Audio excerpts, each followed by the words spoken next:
સાચે એવું લાગે છે કે તાલમાં તપસ્યા છે, ભાવમાં ભક્તિ છે અને કેસમાં કરે છે. આ કથક પ્રસ્તુતિ વિશ્વભરી માતાની મહિમાને ભક્તોને આપણે પરળે દે છે. તો હવે હું પ્રેઝન્ટ ઇન્વાઇટ કરું છું મારા નેક્સ્ટ પાર્ટનર. નામ છે રચના ચારવાણી.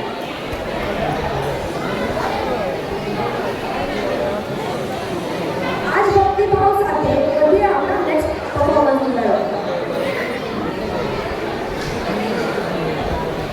ભગવાનને મળવાની તરફ જ્યારે પૂર્ણ થાય ત્યારે એ ખુશીનો કોઈ અંદાજો રહેતો નથી. દરેક વસ્તુમાં, દરેક મનુષ્યમાં, દરેક પ્રાણીમાં જેમ કે કેવો એક ભગવાન સમાવ્યા હોય. એમના ઈચ્છામાં ખોવાયેલી એમને માયા પછી પોતાના ભાવની ભગવાન ખાલી કૃષ્ણના પ્રેમ રસમાં પેલી આ બાલિકા પોતાના ભાવ કેવી રીતે વ્યક્ત કરે છે એ રજૂ કરવા